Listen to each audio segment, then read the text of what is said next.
ओशो प्रणाम। एक समय एक प्राचीन और भव्य वृक्ष था जिसकी शाखाएं आकाश की ओर फैली हुई थीं। जब ये खिलने के मूड में था तो सभी आकृतियों, रंगों और आकारों की तितलियां इसके चारों ओर नृत्य करती थीं। जब उस पर फूल लगे और फल लगे तो दूर देशों से पक्षी आकर उसमें गाने लगे। शाखाओं ने हाथ फैलाकर उन सभी को आशीर्वाद दिया जो उनकी छाया में आकर बैठे थे। एक छोटा लड़का उसके नीचे खेलने आता था और बड़े पेड़ को उस छोटे लड़के से स्नेह हो गया। बड़े और छोटे के बीच प्रेम संभव है यदि बड़े को ये पता न हो कि वह बड़ा है। पेड़ को पता नहीं था कि वह बड़ा है, केवल मनुष्य के पास ही उस प्रकार का ज्ञान है। बड़े लोगों के लिए हमेशा अहंकार प्रमुख होता है, लेकिन प्यार के लिए कोई छोटा या बड़ा नहीं होता। प्यार जो भी करीब आता है उसे गले लगा लेता है। तो पेड़ को उस छोटे लड़के से प्यार हो गया जो उसके पास खेलने आता था। उसकी शाखाएं ऊंची थीं, परंतु वह उन्हें झुकाता और झुकाता था ताकि वह उसके फूल तोड़ सके और उसका फल तोड़ सके। प्रेम सदैव झुकने को तैयार है, अहंकार कभी झुकने को तैयार नहीं होता।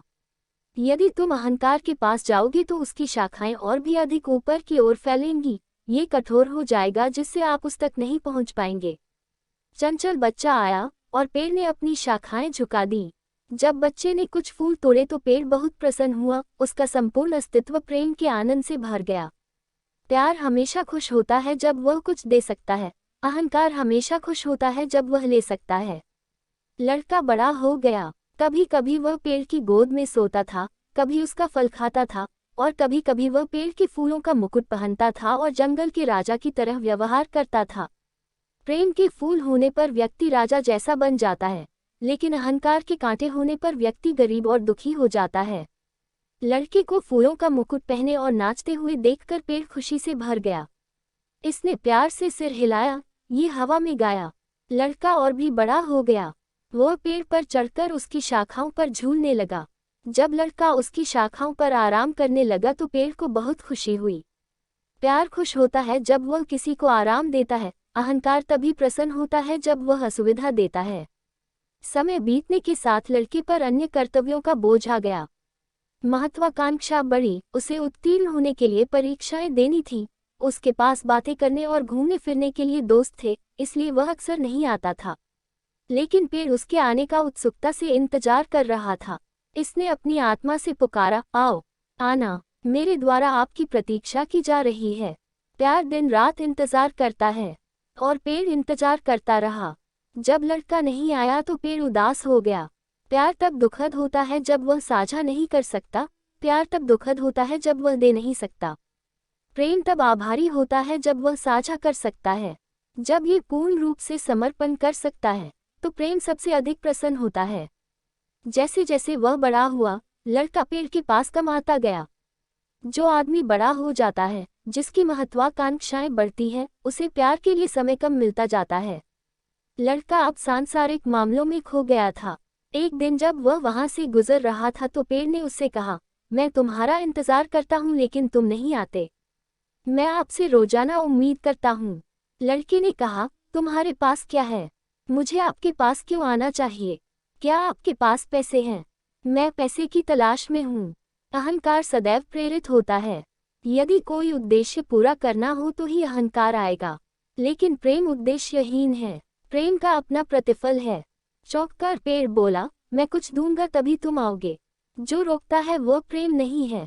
अहंकार एकत्र करता है, लेकिन प्रेम बिना किसी शर्त के देता है। पेड़ ने कहा, हमें वह बीमारी नहीं है और हम खुश हैं। हम पर फूल खिलते हैं, हम पर बहुत सारे फल उगते हैं, हम सुखदायक छाया देते हैं, हम हवा में नाचते हैं और गीत गाते हैं। मासूम पक्षी हमारी शाखाओं पर फुदकते हैं और चहचहाते हैं, भले ही हमारे पास पैसे न हों। जिस दिन हम पैसे के चक्कर में पड़ जाएंगे, हमें आप कमजोर लोगों की तरह मंदिरों में जाना होगा, ये सीखने के लिए कि शांति कैसे प्राप्त करें, ये सीखने के लिए कि प्रेम कैसे पाया जाए।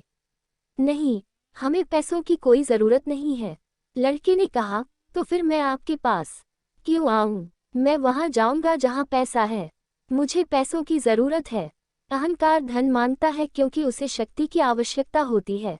पेड़ ने कुछ देर सोचा और कहा, कहीं और मत जाओ मेरे प्रिय। मेरा फल उठाओ और बेचो, तुम्हें इस तरह पैसे मिलेंगे। लड़का तुरंत चमक उठा। वह ऊपर चढ़ गया और पेड़ के सारे फल तोड़ लिए, यहाँ तक कि कच्चे लोगों को भी हिला दिया गया। पेड़ खुश महसूस कर रहा था, भले ही कुछ टहनियां और शाखाएं टूट गईं, भले ही उसकी कुछ पत्तियां जमीन पर गिर गईं।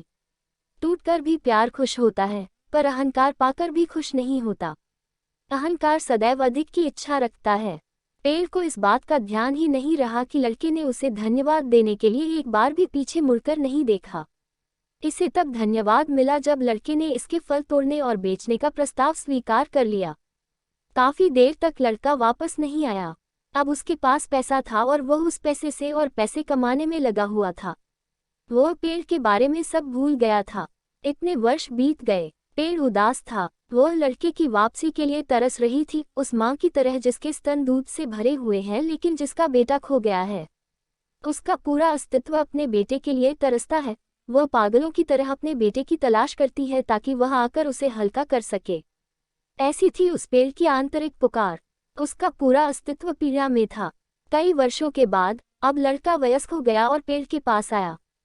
पेड़ ने कहा, आओ मेरे बेटे, आओ मुझे गले लगाओ। उस आदमी ने कहा, ये भावुकता बंद करो, वो तो बचपन की बात थी, मैं अब बच्चा नहीं हूँ। अहंकार प्रेम को पागलपन, बचकानी कल्पना के रूप में देखता है। लेकिन पेड़ ने उसे आमंत्रित किया, आओ मेरी शाखाओं पर झूलो, आओ नाचो, आओ मेरे साथ खेलो। उस आदमी ने कहा, ये सब बेकार की बातें बंद करो, मुझे एक घर बनाना है, क्या आप मुझे एक घर दे सकते हैं? पेड़ चिल्लाया, एक घर? मेरे पास कोई घर नहीं है। घरों में सिर्फ पुरुष ही रहते हैं। एक घर में आदमी के अलावा कोई नहीं रहता। और क्या आपने 4 दीवारों के बीच कैद होने के बाद उसकी हालत देखी? उसकी इमारतें जितनी बड़ी होती हैं, आदमी उतना ही छोटा होता जाता है। हम घरों में नहीं रहते, लेकिन आप मेरी शाखाओं को काट कर ले जा सकते हैं और फिर आप घर बनाने में सक्षम हो सकते हैं। बिना समय बर्बाद किए वह आदमी एक कुल्हाड़ी लाया और पेड़ की सभी शाखाएं काट दी। अब पेड़ सिर्फ एक नंगा तना था, लेकिन प्यार को ऐसी बातों की परवाह नहीं होती, भले ही प्रियजन के लिए उसके अंग कट जाएं। प्रेम दे रहा है, प्रेम सदैव देने को तैयार है। उस आदमी ने पेड़ को धन्यवाद देने की भी जहमत नहीं उठाई। उन्होंने अपना घर बनाया और दिन वर्षों में उड़ गए। ट्रंक इंतजार करता रहा और इंतजार करता रहा। वह उसे बुलाना चाहता था, लेकिन उसके पास ताकत देने के लिए न तो शाखाएं थीं और न ही पत्तियां। हवा चली, लेकिन वह हवा को संदेश देने में भी असमर्थ रही। और फिर भी उसकी आत्मा एक ही प्रार्थना से गूंजती है, आओ, आओ मेरे प्रिय, आना। लेकिन कुछ न हुआ। समय बीतता गया और वह आदमी अब बूढ़ा हो गया था। एक बार वह वहां से गुजर रहा था और पेड़ के पास आकर खड़ा हो गया। पेड़ ने पूछा, मैं तुम्हारे लिए और क्या कर सकता हूँ? आप बहुत लंबे समय के बाद आए हैं। बूढ़े आदमी ने कहा, तुम मेरे लिए और क्या कर सकते हो? मैं अधिक पैसा कमाने के लिए दूर देशों में जाना चाहता हूँ। मुझे यात्रा करने के लिए एक नाव की आवश्यकता है।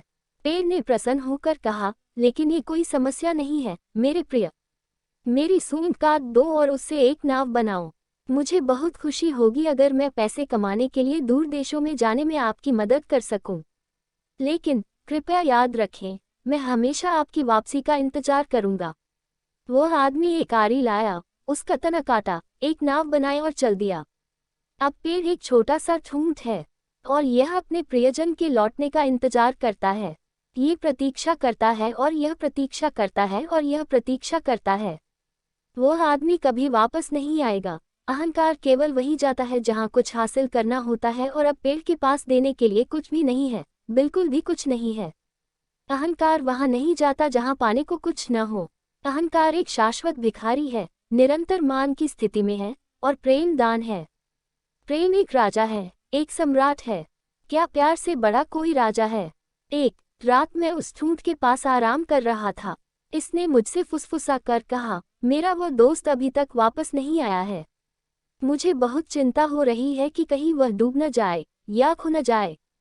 वह उन सुदूर देशों में से किसी एक में खो सकता है। शायद अब वह जीवित भी नहीं रहेगा। मैं उसकी खबर कैसे चाहता हूँ। जैसे जैसे मैं अपने जीवन के अंत के करीब पहुँच रहा हूँ, मैं कम से कम उसकी कुछ खबरों से संतुष्ट हो जाऊंगा। तब मैं खुशी से मर सकता था, लेकिन वह मेरे बुलाने पर भी नहीं आएगा। मेरे पास देने के लिए कुछ नहीं बचा है और वह केवल लेने की भाषा समझता है। अहंकार केवल लेने की भाषा समझता है, देने की भाषा प्रेम है। इससे ज्यादा मैं कुछ नहीं कह सकता। इसके अलावा इससे अधिक कहने को कुछ नहीं है। यदि जीवन उस वृक्ष की तरह बन सकता है जिसकी शाखाएं दूर दूर तक फैलती हैं ताकि सभी उसकी छाया में आश्रय ले सके, तो हम समझ जाएंगे कि प्यार क्या है। प्रेम के लिए कोई शास्त्र, कोई चार्ट, कोई शब्दकोश नहीं है। प्यार के लिए कोई सिद्धांत नहीं होते। मुझे आश्चर्य हुआ कि मैं प्यार के बारे में क्या कह सकता हूँ। प्यार का वर्णन करना बहुत मुश्किल है।